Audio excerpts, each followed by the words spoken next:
Bazı ormanlar yeşil değildir. Bazıları sessizliğin değil, fısıltıların yuvasıdır. Gökyüzünü örten ağaçların ardında başka bir şey vardır. Geri dönmeyen kayıp insanlar, aniden bozulan saatler, çığlıklar. Burası dünya haritasında yer alır ama pusulada sapar. Burası normal bir doğal alan değil. Unutulmuş birer sır gibi susan ormanlar. Ve biz şimdi o sessizliğin içine girmeye hazırlanıyoruz. Başlamadan önce son bir uyarı. Bu belgeselde anlatılanların bazıları hala açıklanamadı.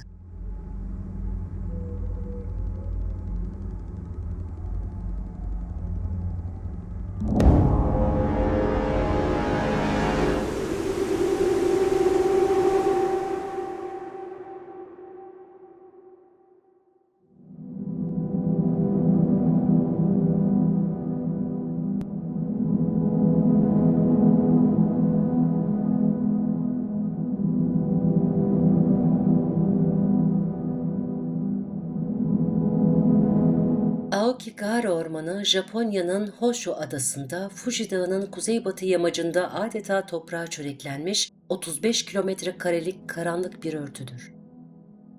Bu orman geçmişi lavla, sessizliğe, ölümlerle şekillenmiş bir alan. Milattan sonra 864 yılındaki büyük Fuji püskürmesiyle oluşan bazalt zeminin üzerinde kurulu olan bu orman, ses yutucu volkanik kayaları ve birbirine geçmiş sık ağaç yapısıyla dış dünyadan kopuk, doğanın içine mühürlenmiş bir boşluk gibidir. Rüzgarın bile yönünü unuttuğu bu ortam, ruhsal olarak da yalıtılmış hissettirmesine neden olur. Bu yüzden Japonlar buraya yüzyıllardır Yukai, yani ağaç denizi der. Ancak bu deniz sakin değildir. Derinliği görünmeyen, dibi duyulmayan bir huzursuzluk taşır. Tarih boyunca Aokigahara ölümün de uğrak yeridir. Bazı tarihçiler ve folklor araştırmacıları ormanın eski çağlardan beri ruhlar dünyasıyla bağlantılı olduğuna inanır. Özellikle Edo döneminde fakir Japon köylüleri yaşlı ve bakıma muhtaç aile bireylerini hayatta kalma umuduyla ormana bırakırdı. Bu ibretlik uygulamaya ubase denirdi. O ormanda terk edilenlerin soğuk taşların üzerinde sessizce beklediği, yalnızca çürümeyen bir sabrın hüküm sürdüğü anlatılır. Bu uygulama zamanla ortadan kalksa da Aokigahara'nın kaderi değişmedi. Japon mitolojisinde bu tür terk edilmiş ölülerin ruhları Yurei adını alır. Ölümlerine haksızlık karışmış, huzur bulamamış bu ruhlar yaşamla ölüm arasında sıkışmış varlıklar olarak tanımlanır. Aokigahara'nın isminin bu kadar karanlık bir yankıya sahip olmasının nedeni işte bu geçmişin toprağa, taşa sinmiş olmasıdır. Orman zamanla yalnızlıkla, pişmanlıkla ve terk edilme korkusuyla özdeşleşti. Sessizliği metafizik bir sessizliktir artık. Modern Japonya'da dahi Aokigahara intihar vakalarıyla anılmaya başlanmış, yerel yönetimler ağaçlara intihar karşıtı mesajlar asmak zorunda kalmıştır. Ancak bu önlemler bile ormanın hafızasını silememiştir. Çünkü Aokigahara yitip gitmiş hayatların birikmiş yankısıdır. Zeminindeki lavlar soğumuş olabilir. Ama içinde hala yanmakta olan bir şey var. Gözle görülmeyen ama hissedildiğinde soğuk ter getiren bir varlık. Sanki orman içinde kaybolan herkesi hatırlıyor ve bazen dışarıya da bir şey gönderiyor. Aokigahara'nın adı geçtiğinde dünya üzerindeki milyonlarca insanın zihninde aynı iki kelime belirir. İntihar ve hayalet. Bu orman kolektif bilinçte de karanlığa gömülüdür. 1960'lardan bu yana sayısı kesin olarak bilinemeyen yüzlerce kişi bu ormanda yaşamına son vermiştir. Bazı kaynaklar bu sayının 1000'in üzerinde olduğunu belirtir. Bu ormanın içinde yürürken karşınıza çıkan tabelalarda doğrudan hayat çağrısı yazılıdır. Lütfen tekrar düşünün. Ailenizi ve sevdiklerinizi hatırlayın. Bu cümleler ağaçların arasından geçerken sessizce üzerinize çöken karanlık bir vicdan gibi izler sizi.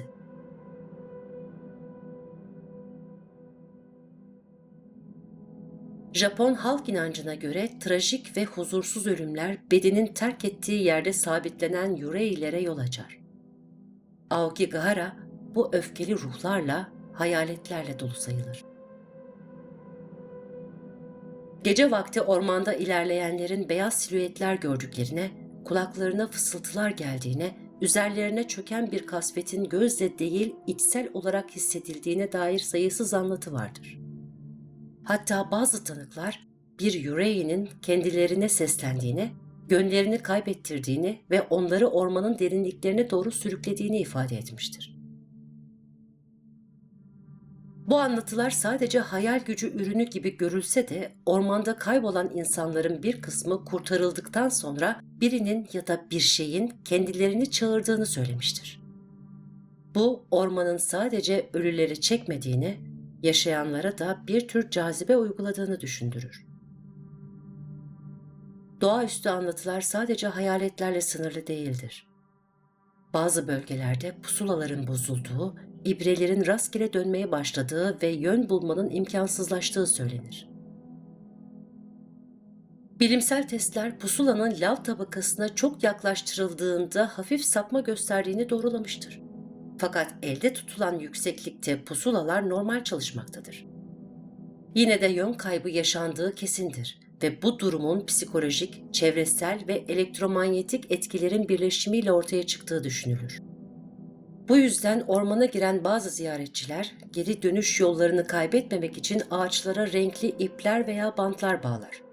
Bir çeşit görsel iz bırakır. Ancak bu bile yeterli olmayabilir. Çünkü Aokigahara'da her patika birbirine benzer. Her ağaç aynı mesafede durur. Her yön aynı boğuculukla sarar. Ormanın içinde görüldüğü iddia edilen bir diğer fenomen ise tanımlanamayan ışıklardır. Geceleri gökyüzünde uçuşan küre şeklindeki ışıklar kimi zaman ağaçların arasında süzülen parıltılar şeklinde tarif edilir. Bazı gözlemler sabit ışık huzmeleri, bazıları ise aniden kaybolan titreşimli yansımalar olarak aktarılır. Hatta yaygın olmayan bir iddiaya göre 1970'li yıllarda Amerika Birleşik Devletleri Başkanı Ronald Reagan, Japon hava sahasında seyahat ederken Aokigahara üzerinde geçişi sırasında tanımlanamayan ışık kümeleri gözlemlediğini söylemiştir. Bu açıklama hiçbir resmi kayıtta geçmez ama söylenti olarak hala dolaşımdadır. Tüm bu anlatılar birleştiğinde Aokigahara yalnızca bir orman değil, ruhsal bir ağırlık merkezi haline alır. Buraya adım atan herkes sadece ayaklarıyla değil, zihinle de bir eşikten geçtiğini hisseder. Sessizlik burada bastırılmış çığlıkların sessizliğidir. Ve bazen bu çığlıklar kararınızı değiştirir. Aokigahara ormanının ürkütücü doğası doğrudan çevresel koşulların insan algısı üzerindeki bozucu etkisinden beslenir. Bilim insanlarına göre bu orman doğanın sessizliğe bürünmüş karanlık bir tuzağıdır. Lavların sertleşmiş yüzeyi ses dalgalarını yutar. Sık ağaçlar rüzgarı filtreler ve kuşlar bu bölgeyi neredeyse tamamen terk etmiştir. Sonuç, insanın iç sesinden bile tedirgin olacağı türden derin bir sessizlik. Ziyaretçiler burada kendi ayak seslerinden ürker. Nefes alışlarını dinlemekten yorulur. Zihnin sessizliğe dayanma eşiği zorlanır. Uzun süre bu ortamda kalan bireylerde halüsinasyon benzeri algı kaymaları, zaman kavramının flulaşması ve yön karmaşası gibi etkiler görülebilir. Bilimin açıklamaları ne kadar net olursa olsun bu orman rasyonel düşünceyi uzun süre misafir kabul etmez. Japon kültüründe ise ormanın bu doğa dışı atmosferi bambaşka bir anlam taşır. Şinto inancına göre ölümden sonra huzura ermeyen ruhlar yürei'ye dönüşür ve bu ruhlar dünyayla bağlarını koparamadan dolaşır. Özellikle intihar gibi şiddetli, ani ve yalnız ölümler bu dönüşümün en güçlü kaynaklarından biri sayılır. Bu inanca göre Aokigahara, bastırılmış acıların ve terk edilmiş kaderlerin dolaştığı bir yerdir. Elbette bilimsel açıdan bu iddiaların karşılığı yoktur. Ancak kültürel hafıza bu tür anlatıları gerçekliğin bir parçası olarak kabul eder. Ormanın enerjisi inanç düzeyinde de kirlenmiştir. İntihar vakalarının artışı konusunda uzmanlar psikolojik zincirleme etkilerden söz eder. Buna Werther etkisi denir. Bir kişinin intiharının başkalarını da benzer bir sona yönlendirmesi. Bu etki özellikle yazarı Matsumoto'nun 1961 tarihli Nami no To, Dalgaların Kulesi romanında Aokigara'nın intihar yeri olarak tasvir edilmesinden sonra hissedilir şekilde yükselmiştir. Kitabın ardından ormanda bulunan ceset sayısı artar, bu durum medyanın ilgisini çeker ve her haber bir sonraki vakayı davet eder hale gelir. 2010 yılında Japon makamları 247 kişinin ormanda intihar girişiminde bulunduğunu kaydettikten sonra resmi istatistikleri açıklamayı bırakır. Çünkü rakamlar arttıkça Aokigahara daha fazla karanlık mıknatıs gibi davranmaktadır. Aokigahara'da toprağın altına sinmiş olan sessiz çığlıklar da orada bir yerlerde hala yankılanmaktadır. Aokigahara ormanı taşıdığı ağır geçmişe ve hayaletlerle çevrili ününe rağmen bugün hala Japonya'nın en çok ziyaret edilen doğal alanlarından biridir. Ormanın batı yakasında yer alan Narusawa Buz Mağarası ve Fuji Dağı'nın Rüzgar Mağarası gibi lav tünelleri yıl boyunca binlerce turistin uğrak noktasıdır. Bu mağaralar görsel olarak da büyüleyici oluşumlar sunar. Belirlenmiş yürüyüş rotaları boyunca orman Fuji Dağı'nın ihtişamlı manzarasını gözler önüne sererken yoldan sapmayanlar için güvenli bir doğa deneyimi vaat edilir. Ancak işaretli patikaların dışına çıkmak bu deneyimi hızla kabusa dönüştürebilir. Aokigahara haritası olsa bile yön duygusunu susturur. Her ağaç aynı, her gölge bir öncekine benzer. Japon yetkililer ormanın bu yön kaybettirici yapısı nedeniyle giriş noktalarına kameralar, devriye ekipleri ve intiharı önleyici uyarı levhaları yerleştirmiştir. Bazı bölgelerde gizli olarak görev yapan sivil gözlemciler bulunur. Sessizce izler, yardım sinyali ararlar. Her yılın belirli dönemlerinde gönüllüler ve emniyet görevlileri ormanda terk edilmiş çantaları, giysileri ve ne yazık ki cansız bedenleri toplamak üzere arama tarama faaliyetleri yürütür. Bu görevler fiziksel olarak yorucu, psikolojik olarak yıpratıcıdır. Aokigahara bir ekosistem olarak zengin, atmosfer olarak eşsizdir. Ama bu güzellik çiçekli bir mezar taşının cazibesi gibidir. Dışı çekici, içi sarsıcı. Ormanın geçmişine saygı duymadan yapılan her ziyaret, hem bölge halkının yasına hem de ormanda kaybolmuş hayatların sessizliğine saygısızlık olarak görülür. Bu nedenle Aokigahara'ya giden herkesin yanında sadece yiyecek ve su değil, farkındalık da taşıması beklenir. Çünkü bu orman insana da tanıklık eder. Her adımda iz bırakılır, her nefeste bir anı emilir. Ve orman ziyaretçisini sessizce izler. Belki bir daha gelmeyeceklerini, belki de bir daha çıkamayacaklarını bilerek.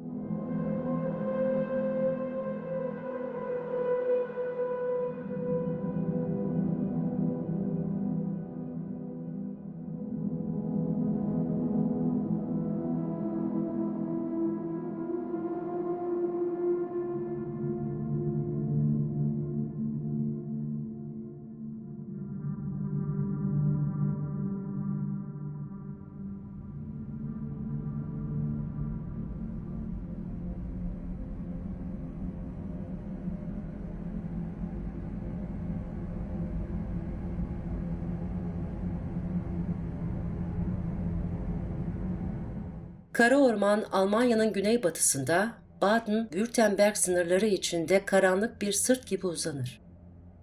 Kuzeyden güneye yaklaşık 160 kilometrelik bir alanı kaplayan bu ormanlık ve dağlık bölge kültürel bir sınırdır aynı zamanda. Adını Romalıların bu topraklara ayak bastıklarında verdikleri Silva Nigra yani kara orman tanımından alır. Çünkü ağaçlar öyle sıktır ki gökyüzü yerle bağını kesmiş gibidir. Güneş ışığı zemine ulaşamaz. Gündüz bile puslu bir yarı karanlık hakim olur. Bu doğa örtüsü psikolojik olarak da içe çöken bir ağırlık bırakır. Jeolojik olarak bölge, Trias ve Jura dönemlerinde şekillenmiş eski dağ silsilelerine dayanır. Yüzeyde ağaç, altında cevher saklayan bu topraklar, tarih boyunca gümüş, kurşun ve diğer madenlerin çıkarıldığı, yeraltının karanlığıyla yerüstünün örtüşmeye başladığı bir merkez haline gelmiştir. Orta Çağ'da Kara Orman, Abnoba adlı Kelt orman tanrıçasının hüküm sürdüğüne inanılan bir bölge olarak da anılır.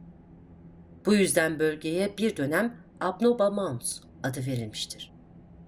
Bu inanç ormanın aynı zamanda öfkesini de simgeler. Çünkü Abnoba hem şifa hem lanet getirebilen, doğayla insan arasında ince bir dengeyi temsil eden bir figürdür. Zamanla Kara Orman bu dengenin bozulduğu, doğanın insanla yüzleştiği bir efsane alanına dönüşür. 19. yüzyıla gelindiğinde endüstrileşme ve ahşap ticareti nedeniyle Kara Orman büyük ölçüde tahrip edilir. Orijinal karma orman yer yer çıplaklaştırılır. Ancak kısa süre sonra başlatılan yeniden ağaçlandırma çalışmaları bölgeyi özellikle ladin türü ağaçlarla yeniden donatır. Bugün ormanın büyük bir kısmı homojen görünümlü olsa da alt katmanlarda eski ormanın izleri hala canlıdır. Her çökük kök, her yosunlu kaya bir başka çağdan kalmadır.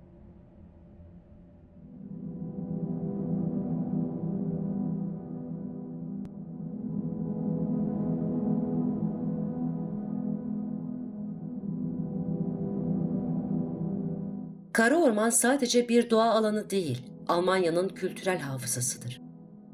Masallar, söylenceler, kaybolmuş yolcular ve terk edilmiş patikalarla doludur.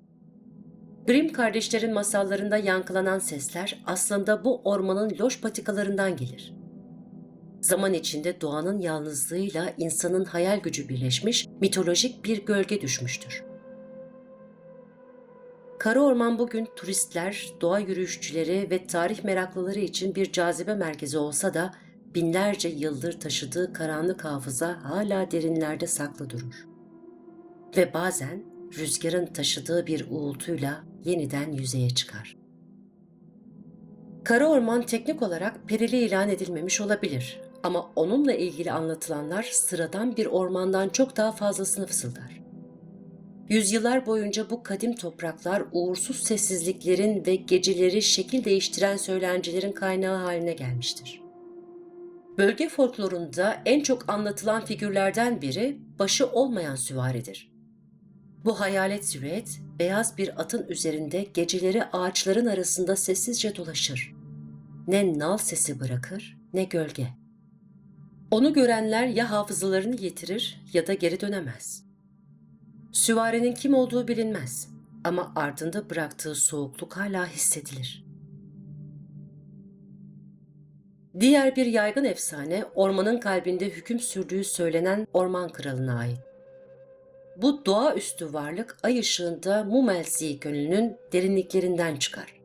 Yerel inanca göre güzel genç kadınları gölün altındaki kristal saraya kaçırır ve onlarla birlikte sonsuz bir uykuda yaşar. Su perileriyle çevrili bu saray geceleri göl yüzeyinde beliren soluk ışıklarla kendini belli eder. Aynı saatlerde Kara Orman'ın daha karanlık köşelerinde başka varlıklar da hareketlenir. Ağaç kovuklarından dost canlısı cüceler çıkar. Ancak bu dostluk yalnızca onlara saygı gösterenler içindir. Aynı anda lanetlenmiş ruhlar da ormanda dolaşmaya başlar. Bazıları kurt adama dönüşür, bazıları ise yalnızca fısıltılar olarak kalır. Efsaneler bu fısıltıların gömülememiş suçlardan geldiğini söyler. Kara Orman yazılı korkuyla da yoğrulmuştur. Grimm kardeşlerin derlediği pek çok masal bu ormanın karanlık atmosferinden beslenmiştir. Hansel ve Gretel'in derin ormanda kaybolduğu, şekerle kaplı evde bir cadı tarafından hapsedildiği hikaye yalnızca çocuklara değil, karanlıkta pusuda bekleyen ebeveyn terk edişinin simgesidir. Kırmızı başlıklı kız, ormanın en karanlık arzularından korunmaya çalışan bir çocuğun hikayesidir. Grimm masallarının orijinal versiyonları çoğu zaman şiddetli, ürpertici ve ceza temalıdır. Örneğin Kaz Çobanı masalında ihanete uğrayan prensesin yerine geçen sahtekar hizmetçi sonunda içi çivili bir fıçıya kapatılıp ölümüne çevrilerek cezalandırılır. Kara orman kaybolanlarla beraber yargılananları da yutar.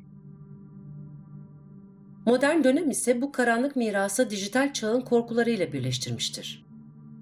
Der Grossman, uzun adam bunlardan biridir. Bazı iddialara göre bu figür 16. yüzyıla ait tahta baskılarda görünür.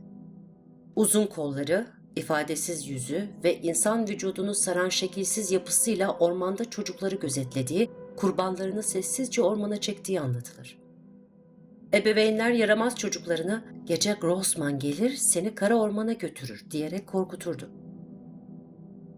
Bu figür modern kültürde Slenderman olarak evrilmiş ve internette yeni bir mitos yaratmıştır. Ancak kökü hala aynı yerdedir. Kara gövdeli ağaçların içindeki sessizlik. Kara orman efsanelerinde dikkat çeken şey her varlığın bir davet gibi davranmasıdır. Süvari seni çağırır, göl ışıldar, Grossman bekler. Çünkü bu ormanda tehditler saldırmaz, seni içeri çeker. Ve bir kez o karanlığa adım attığında kendini de hatırlaman gerekir. Kara ormanın en büyük laneti budur. Kim olduğunu unutturmaktır. Kara ormanın taşıdığı efsaneler yüzeyde fantastik gibi görünse de derinlerinde insanın doğaya karşı duyduğu hem hayranlık hem de korkunun izlerini taşır. Bu anlatılar çoğu zaman doğrudan tehditten çok dolaylı uyarılar içerir. Başı olmayan süvari örneği karanlık bastıktan sonra ormanda tek başına dolaşmanın bedelini simgeler. Uyarıyı dinlemeyen kaybolur.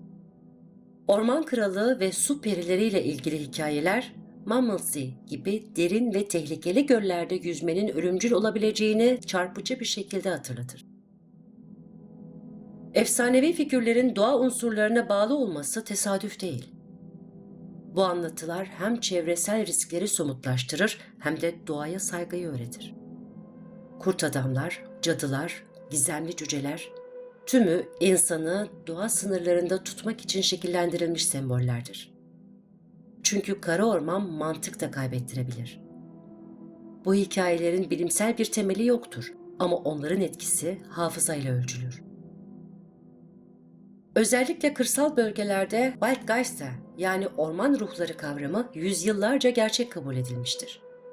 İnsanlar avda başarılı olabilmek ya da mahsullerinin bereketli olması için bu görünmeyen varlıklarla iyi geçinmeye çalışır, ormanda rastladıkları anormallikleri daima doğaüstüyle ilişkilendirirdi.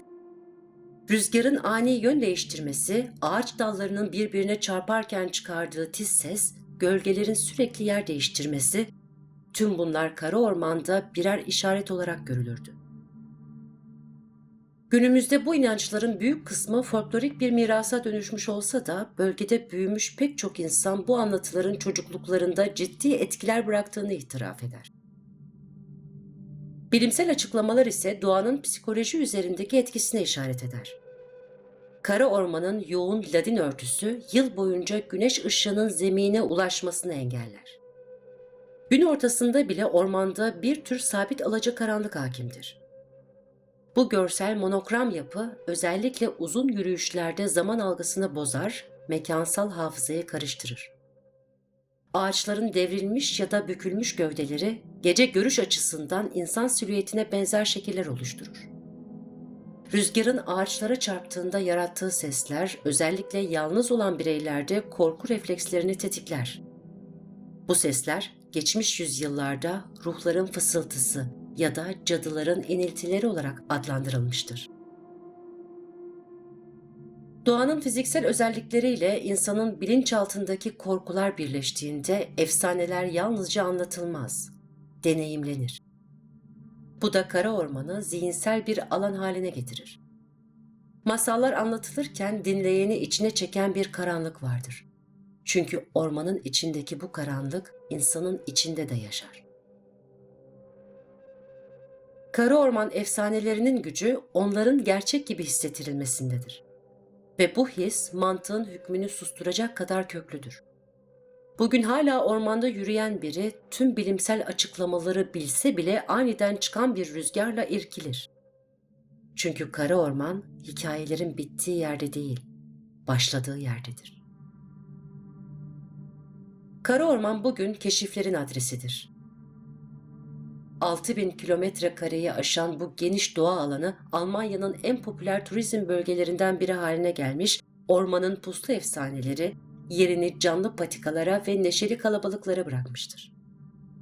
4 mevsim boyunca hareketli olan kara orman, kışın kayak merkezleri ve beyaza gömülü manzaralarıyla, yazın ise gölleri, şelaleleri ve serin yürüyüş yollarıyla doğa tutkunlarını cezbeder. Bisiklet rotaları, orman evleri, termal kaplıcalar ve bölgeye özgün mutfak kültürüyle kara orman artık çok katmanlı bir deneyim alanıdır. Gündüzleri patikalarda çocuk sesleri yankılanırken akşamları köylerde şarap kadehleri tokuşur. Misafirperver köy halkı ziyaretçileri masal kitaplarından fırlamış gibi karşılar. Ziyaretçiler doğayla beraber tarihi de solur. Yüzlerce yıllık kaleler, terk edilmiş manastır kalıntıları ve taş sokaklı köylerde geçmişin izleri hala yaşamaktadır. Dünya çapında tanınan kara orman pastası bu bölgeden doğmuş, yerel üzümlerden üretilen şaraplar ormanın kadim sessizliğine kadeh kaldırmıştır. Ancak kara orman ekolojik önemiyle de dikkat çeker. Bölgenin bazı bölümleri milli park statüsüne alınmış, Batı Avrupa'da nesli tehlikede olan orman horozu gibi canlı türleri burada sıkı koruma altına alınmıştır. Ekolojik hassasiyetin yüksek olması bölgenin hem korunmasını hem de bilinçli kullanımını teşvik eder. Yine de gecenin çöküşüyle birlikte eski uyarılar birer geleneksel tebessümle yeniden hatırlatılır. Gece olunca ormana yalnız girilmez. Bu uyarı artık saygıdan söylenir. Çünkü gece olduğunda kara orman yön duygusunu incelikle çarpıtır. Gölgeler uzar, ağaçlar birbirine karışır. Gündüzleri ise Grimm masalları yolu üzerinde ilerleyen ziyaretçiler, masal temalı parkurlarda çocuklarına kırmızı başlıklı pelerinler giydirip fotoğraf çeker. Cadı evlerini andıran oyun alanlarında geçmişin masum korkularını bugünün neşesiyle yeniden yaratırlar. Kara orman zamanla korkunun içinden güzelliği çıkaran nadir yerlerden biri olmuştur. Efsaneler hala anlatılır ama artık kültürel bir yankı olarak. Çünkü bu orman geçmişin hayaletlerini gölgelerine hapsetmiş, gün ışığında ise milyonları büyüleyen bir doğa destanına dönüştürmüştür. Kara orman hala derindir, hala sessizdir ama artık sizi içine davet etmek için bekler. Ve bu davet eski masallar kadar güçlüdür.